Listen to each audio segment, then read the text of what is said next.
What's up, everybody? This your girl CC with Where It Begins magazine, and I got my co-host Theon on the line with us today. Hi, how are you today? I'm good. How are you, CC? I'm good. I'm good. We have two special guests on the line with us today. I'm gonna let them introduce themselves for who they are and what they do. My name is Denise Gordon, and I am the co-writer to a new production, a musical about Martin Luther King called We Are the Dream. Me and my daughter, and take it away, Tina. Hello, my name is Jestina Weems, and I am the co-writer as well. Well, I mostly wrote the music. My mother did the writing, but I wrote, since it is a musical, we'll say co-write on that one. So that's who we are. Awesome. Well, this is a good time to put it out while it's Black History Month. But tell us a little bit about your film and musical. Awesome. You want to go ahead, Mom, or you want me to start? Go ahead. Well, I'll start. The musical, it's a musical about Martin Luther King. The little backstory about the musical is I work at the Algonquin Theater up in Maine. I am from New Hampshire. Tina's from New York, so there's Black people in New Hampshire doing stuff. I just want to throw that out there, all right, y'all? We're out there doing stuff. But I got a hold of a children's play written by Catherine Miller, and being up in New Hampshire and Maine, I couldn't find 14 Black children to play. So the more I read the play and the more I liked the message of the play, I called my daughter, who wrote one song at the time, and I was like, baby girl, can I please have your song? And she was like, yes. And of course, you know how us mothers do. We're like, just need 11 more if you just happen to have that in your little toolbox. But what really impressed me about the story is the story was one of the few or only stories that I read that focused on the fact that he was Reverend King first. You know, I'm 66 years old, so I was 13 years old when Reverend King died. And I remember how Reverend King was portrayed, and it wasn't like he is today, and what we were going through during the 60s. So when I read this, I kept thinking to myself, you know, what this play is saying, and what I expounded on is we remember his name, but we forget the message. That's deep. You know, and he didn't die for us to name a street after him or a building after him or even have a federal holiday after him. You know, a lot of people get a lot of things twisted. Like, you know, it wasn't the Civil Rights Bill when he proposed it. It was the Poor People's Campaign. And the last time I checked, poor people come in all colors. You know, being a reverend, he focused on the fact that racism was about the sin, not about the skin. So I took this feeling and turned this little children's play into a full production. It is live. We're using 3 mediums. It's going to be a live production with film and hologram. This has never been done before either. That's different. Black Girl Magic. And one of the reasons why I'm doing that is because my daughter said to me, Mom, you're so passionate. You were there, you know how it feels. It'd be great if we could get that feeling. You know, so the hologram will not only be hopefully Dr. King and Coretta, but also dogs and hoses. You know, you sit in that front row, you're going to pay for that experience, you know, because you have to know what it feels like to be trapped and have no place to go. Our backstory is Tina's father, my first husband, was killed by the police in 1993. And that's when police didn't kill people. And I was the angry Black woman who just wanted to make people look bad. So in doing all this, we come from a personal background. This story is about a group of students who are going to see Dr. King at the Lorraine Hotel. And of course, when they get there, he's shot, but the whole time is them preparing like a school report. So we have Rosa Parks in it, Vivian Jones, we have Joseph McNeil in it, and the stories of the struggle, because what people don't understand is that Martin talked about a dream. And we all want to live our dream. But Reverend King lived his purpose. He lived his purpose. And when you live your purpose, it doesn't always look like your dream. And he was able to live his purpose to the point where he was able to give his life So Black Lives Matter, and we do all this march and we do all this talking, but I'm looking here from 1968 when I saw the first Black man get killed on TV. You know, we saw that, you know, because TV wasn't like it was today. We had to wait for the news to come. We just got finished hearing the speech that he did at the Lorraine Hotel saying, we're going to go out tomorrow and protest. Everybody, all Black people were like, yeah, go. And the next day he's dead. So they've continued to kill our hope, but more important, they've killed his message. They try to satisfy us by naming things after him and giving us a holiday and blah, blah, blah, blah. But you will find out in this that he was a man. He suffered from depression. He was not someone that was like, I want to go be the man. He didn't live his dream. He lived his purpose and realized through this. So the purpose of this play is for people to get out of there and realize we are the dream that he talked about. What is your purpose? What are you going to do? And how much are you willing to sacrifice? If you're not willing to sacrifice at all, please be like the white people and just keep talking. Keep talking. But we as Black people, even in the entertainment field, I chose to do this in the theater because the theater has always been a place where political message can get out in a way that people can see it and hear it. And this message is not necessarily for us, but it is for the white people. I've grown up around white people. I live in Maine. I'm around, but I know how white people, what they need to see, because we already know how it feels. But if we as Black people do not start doing things that give a message and have a meeting and start playing the clown and the buffoon, then who are we to talk about what lives matter? So this is my passion piece. This is my purpose. And I tell everybody there's no one bigger than Jesus on this.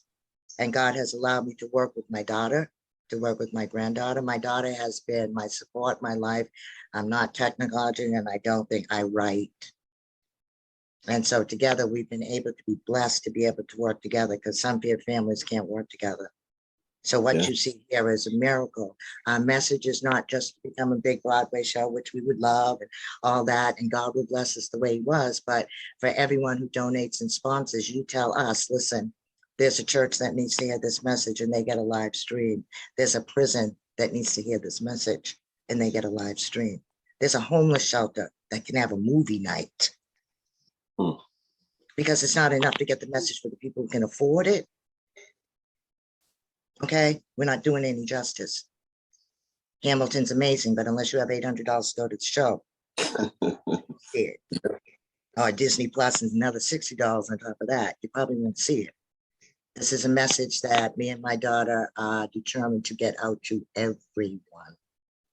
And God has opened the doors to do it. We've had Hezekiah Walker, Alvin Garrett, some amazing people, Riska Connor, who's coming up, to be able to be gracious enough to say, I want to be with this project. So that's my little 5 to 10. I'm gonna let my sweet girl. She's as pretty and hot as she is in the face. I mean, what else is there to say? Like, that's the show. It's amazing. No, I'm blessed enough to work with my mother. Clearly, you'll hear my kids in the background, so it's always a family affair. And just the ability to learn as much as I have learned throughout the project, to learn about the man and not the hero that everybody wants to claim him to be, but just the normal man he was, like the stutter, the depression, the stuff that we go through, the mental health that people don't talk about in the community, and how he was able to push through those things, the hurdles, the labels that they put on us, especially as Black people, and still be the best person that he could possibly be and live his, like my mother said, his purpose. So how do we all learn from his ability to push through his own, what we are all standing in our truth today as far as mental health? For me, that's the biggest message that I've gained through this, as people who struggle through oppression and are naturally born into these stigmas and triggers that we go through daily as people of color. Like my mother said, I lost my father to police brutality at 8. You know, I was looking at 10 years to life by the time I was 18 and did 5 years in a federal prison. And here I am 20 something years later, trying to show people how we can change our anger to produce fruits of wealth. You know what I'm saying? How do we channel all these emotions and deliver a powerful message and not end up a part of another statistic, another number, whether it's in their jails or in their ground? So for me, it's really about showing how we can take our talents when they tell us that we're talentless, and believing in ourselves when nobody else believes in us, when nobody else will hit a like, when nobody else will hit a share, to still be able to push through and not allow the labels that people have put on you as a child, as far as, you won't be no better than this, or, this, not letting those things hold you back. And I think that's a message that we have to be able to show our youth, especially today, where they're looking for a path, where they're looking for guidance. And right now, all they have is YouTube and society, not because parents don't want to be there, is because parents are working 3 or 4 jobs to keep a roof over heads, to keep food on the tables. We talk about financial literacy, but how do we teach something that we do not have? So how are we able to teach entrepreneurship? How are we able to teach kids to write now and create books and homeschool and stuff like that? So I definitely want to be able to just show people what we've been able to do over the years, and see how, perseverance takes a lot. You know what I'm saying? It's definitely not easy, but if you keep on pushing, and that's all you need, God will do the rest. That's for sure. Here comes my boy. So I'll hand it back over to my mom. Yeah, and where we're going with the production right now, we were able to go down to Georgia, and we were able to do the filming, what you see in the trailer, but we were also able to put the pieces together. Like I said, it's part film in there. So we got that. We're looking to go back to Georgia to premiere it in Georgia, because that's where Reverend King is from. We're looking at in September 30th. And October 1st and 2nd. And then we want to take it to South Carolina, Virginia, New York, end up in Boston, where he went to Boston University. I am quite a Dr. King. And he was not even born Michael, he was born Michael King, not Martin King. His father actually changed his name when he was 5, because his father was a reformist. He went to see the great Martin Luther, the reformist, and he studied under Martin. So he came back and changed his own name and Martin's name. So he was Michael King when he was born. Wow. He graduated. I was amazed, because here was a man who was brilliant, graduated from high school at 15, on his way to Morehouse. By the time he's 19, he's on his way to Boston University to get his master's. And this is in he was born in 2930. This was unbelievable. Mm-hmm. And we don't understand what it means to really, we're very superficial. Thank you for Black History Month, but every time you give me a label, you put me in a box. Every time you give me a label, you segregate me. I've been a Black person for a long time, and you know what? Some people out there might not like this, but I really didn't mind being colored. You could have called me that. I didn't mind being called a Negro, but y'all changed my name so many times, I don't even know what to call myself. You know what I'm saying? So I call myself Denise, because you're never going to say to me, hey, Negro, hey, colored, or whatever, and I think it's sad. Like I said, I see streets, and I see buildings, and I see days, and the man died. And they hated him when I was growing up.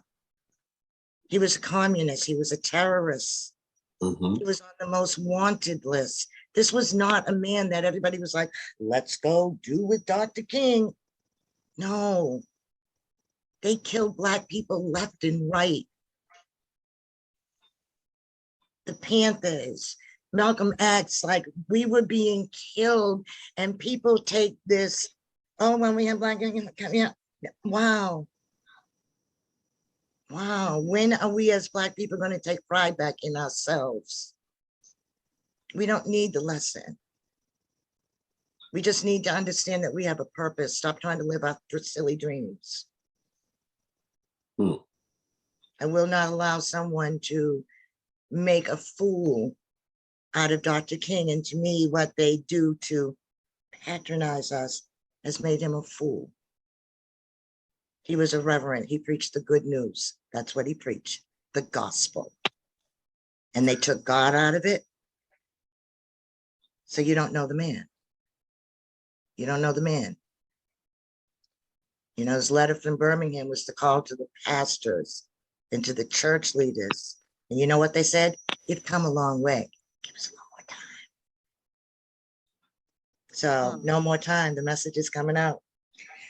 That's what we're doing, y'all. Good stuff. Let me ask you a question. So at the end of the day, obviously, you guys are tackling this from a different perspective. You're taking the the traditional acting from the play.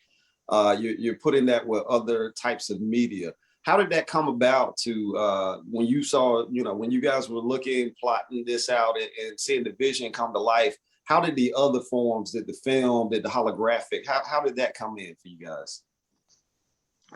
Tina's son, we were talking about Martin Luther King, and he was like, well, are you going to use the real Martin Luther King? And we kind of laughed it off. Of course we can't. Wait a minute. They do hologram in Vegas. Michael Jackson and all those. So we were like, well, maybe we could really have Martin there in a holographic. And then with Tina coupling it with we need the feeling. That's when we were like, oh, why not? We don't need to stop there. If we could have the Ku Klux Klan come marching down the aisle, if we could have the hoses and that thing, you will feel like you're there. If we can put you in that environment. The theater in itself, I've been in the theater for years, and it's either one or two mediums, or just usually one medium. Where we're going today with technology, like, I see you got booths and gaming and stuff like that, where they have taken technology as far as holograms and what they can do. The theater is going to stay alive. This theater needs to come up to date.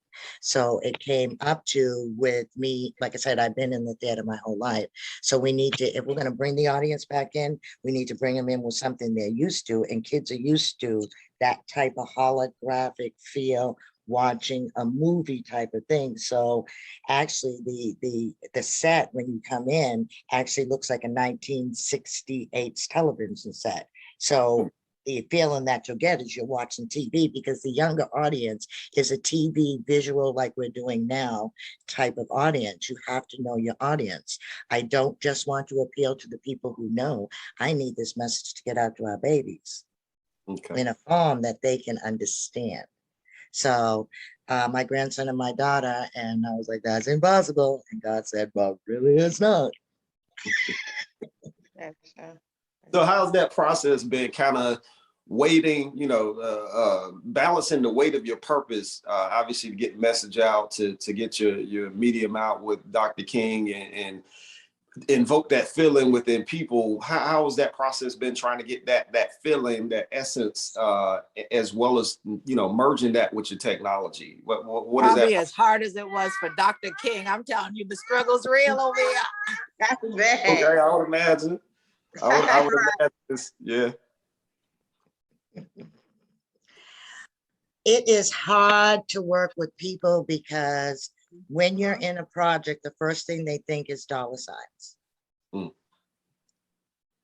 So it's how much money can big dollar signs. Let's say big dollar signs, because dollars go out. They want big dollar signs. Right. We have self-funded this project up until this point, and it has cost us a lot. And it has cost us a lot because people are more interested in what I can make rather than the purpose. So God has closed a lot of doors and opened a lot of other doors. And that's why I say to everybody, nobody's bigger on this project than Jesus. I don't care who you are, what name you have, or where you think you are on this earth. If you think you're bigger than Jesus, then you can't be on this project. So when you talk about the hurdles that you go over, we live in a world where money is number one.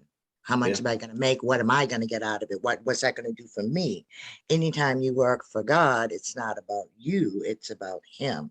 So we go through hurdles of people saying things they're going to do and not showing up, or doing things like that, but we've been able to move on. And it's not hurdles that I did not expect to have to go over. Like I said, I'm not young. I understand the game, and I understand it very well. you know, so I purposely am on, people told me from the beginning, Denise, you're crazy, you're moving too fast, hologram, oh my goodness, nobody, what do you know hologram? I don't know anything about hologram. But I'm gonna find somebody who knows about hologram, but more important, who understands the purpose. Yeah. You know, we videotaped it. My daughter was gracious enough to do the trailer, if you had seen it, because she understands the purpose. Okay, so everybody coming in has to understand the purpose. Even, you know, even in my interviews and stuff, people are like, I don't know, don't talk too much about Jesus. I don't know if I taught too much. I don't know if I taught too little. All I know is if you want to know why we're out, it's because of him. Because if I was to drop dead tomorrow, this message is going to go on without me. The message didn't die when they killed Dr. King. You know, somebody's there to pick it up. That's facts. You know, so it's So, not going to be. Go.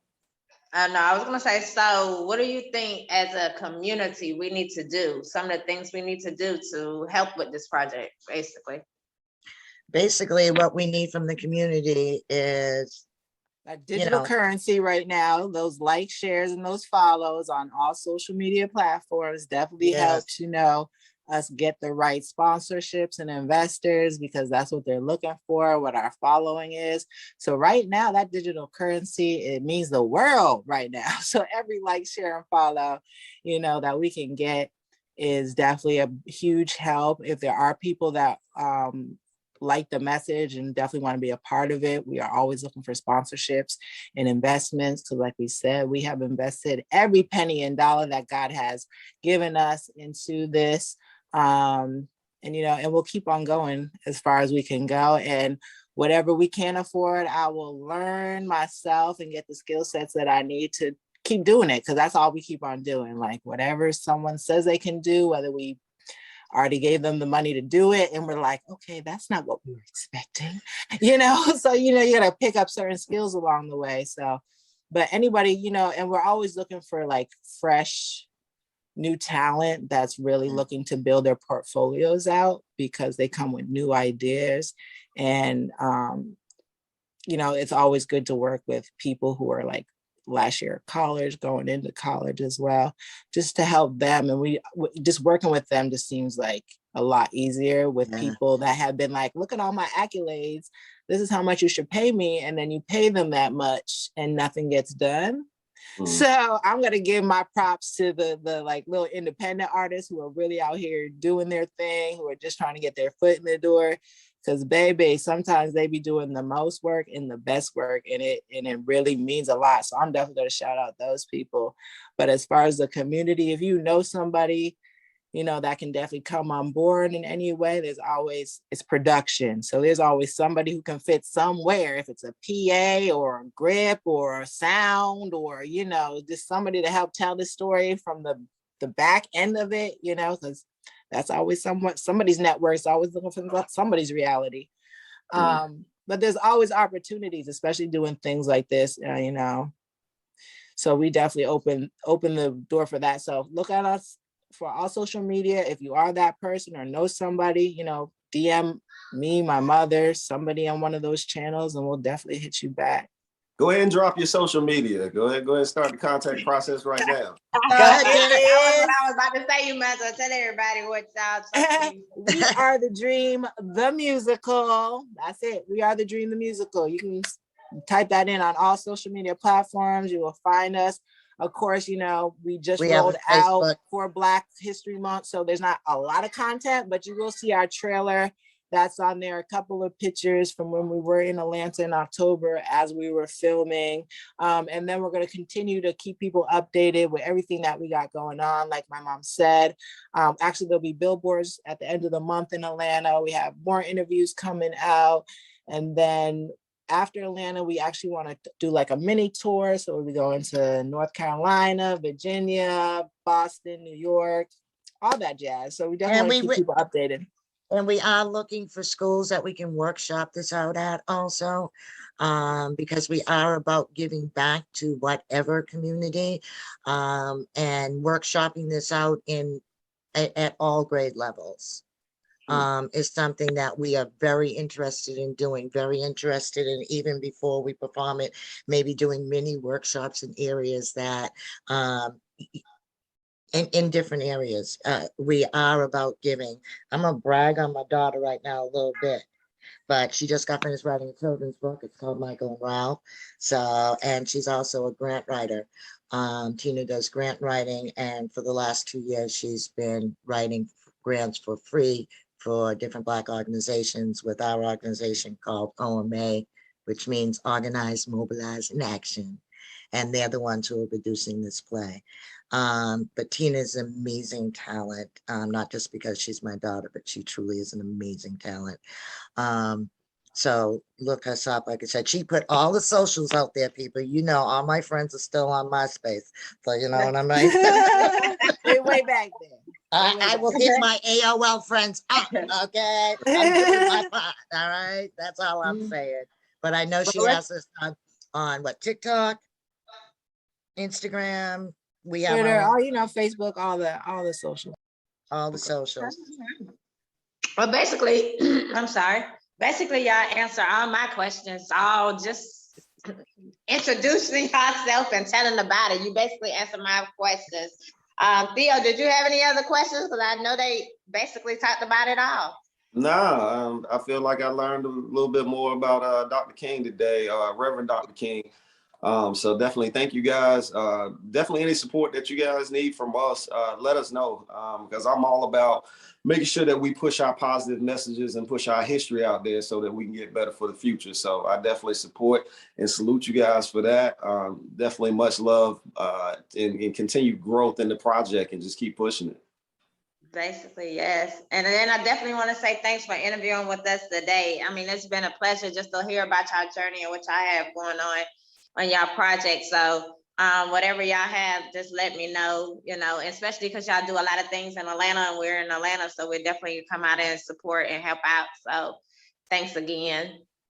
Well, we want to thank you. Yes. And don't let me forget to shout out my boy Rasby, who has, take on the project and help us promote and bringing in, more sponsorships. So let me not forget to shout my boy out.